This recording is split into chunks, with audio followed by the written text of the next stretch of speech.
Olá, tudo bem?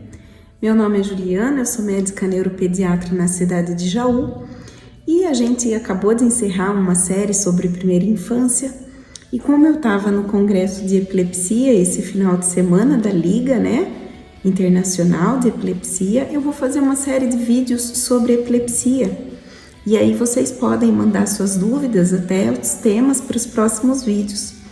O primeiro vídeo que eu vou fazer é uma introdução sobre o que é epilepsia, o que é crise convulsiva, o que não é epilepsia, tá bom?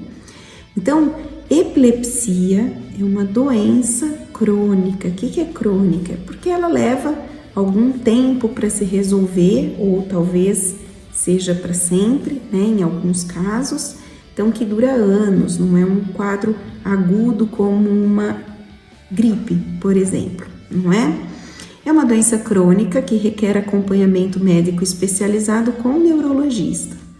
E o que acontece na epilepsia? A epilepsia, o paciente tem uma predisposição a ter crises convulsivas ou outras formas de crises epiléticas não desencadeadas. O que é isso, doutor? Por exemplo, se você tem uma convulsão febril quando é bebê, isso não é epilepsia, isso é uma crise febril, Se você tem uma convulsão por uma intoxicação alcoólica, isso não é epilepsia, certo? É uma crise provocada. Então, na epilepsia, não há um fator imediato que desencadeou aquela crise. E as crises, elas vão acontecer num risco, você tem que ter tido 2 crises com diferença de 24 horas, crises não desencadeadas, ou ter uma primeira crise e um risco de recorrência alto, acima de 60% nos próximos 10 anos. Isso acontece quando a gente tem um eletroencefalograma alterado compatível, quando a gente tem uma crise em sono, quando a gente tem uma lesão neurológica, ou quando a gente já, desde o início, apresenta uma síndrome epilética, que eu já explico o que é. Então, quando eu preencho o critério para dizer que a pessoa tem epilepsia, eu preciso saber definir qual é o tipo de crise que ela tem, porque existem vários tipos de crise, eu vou explicar. Eu preciso saber que tipo de epilepsia ela tem, porque existem epilepsias generalizadas, focais, mistas, indeterminadas, tá bom? E eu preciso saber qual é a síndrome epilética que essa pessoa tem. Síndrome epilética é quando eu junto o tipo de crise, o tipo do paciente, às vezes faixa etária, se tem atraso, se não tem atraso, se tem lesão na ressonância ou não tem, como que é o eletroencefalo. Isso é uma síndrome epilética, é um quadro que eu sei geralmente como ele costuma evoluir, como eu vou acompanhar, quais as melhores opções de remédio. E por ser uma patologia crônica, você precisa procurar um médico que saiba muito bem o que está fazendo, porque a escolha de remédios vai depender do tipo de crise, do tipo da síndrome epilética, do tipo da epilepsia, E levando sempre em consideração aspectos psiquiátricos, aspectos familiares, financeiros, a parte cognitiva.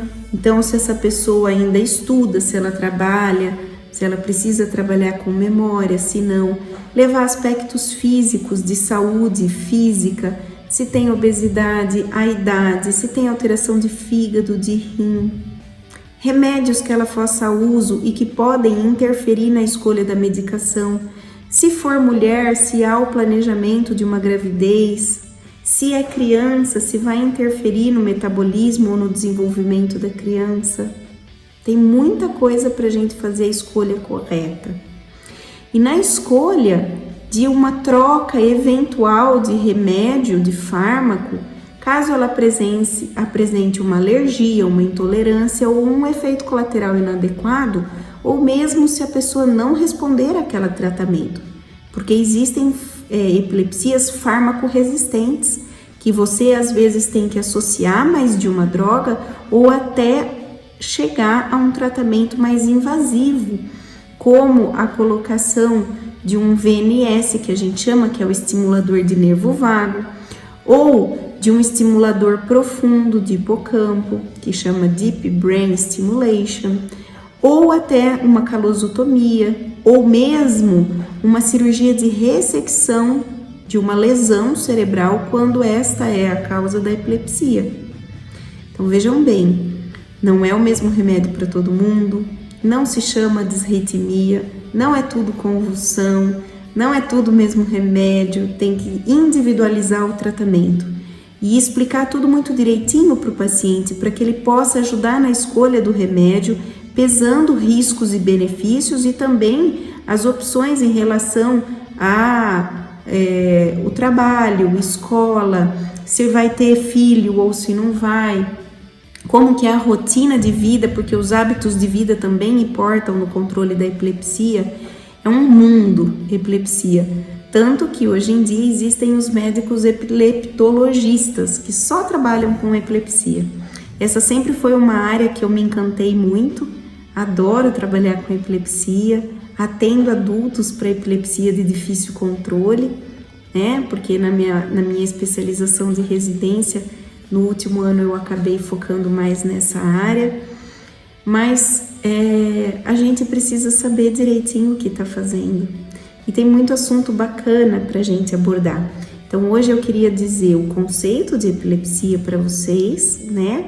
E deixar esse alerta que é importante procurar um médico que entenda o que está fazendo para saber como tratar adequadamente, qual é a melhor escolha de remédio para você, tá bom? Então, no próximo vídeo, eu vou falar sobre os tipos de crise epilética, depois sobre os tipos de epilepsia, as síndromes epiléticas, e aí depois a gente conversa um pouco sobre escolha de tratamento, sobre procedimentos, sobre as orientações de cuidado na hora da crise, tá bom? Se tiverem sugestões, pode deixar aqui pra gente, compartilhe o vídeo, vai ser uma série muito bacana sobre epilepsia. Um grande abraço.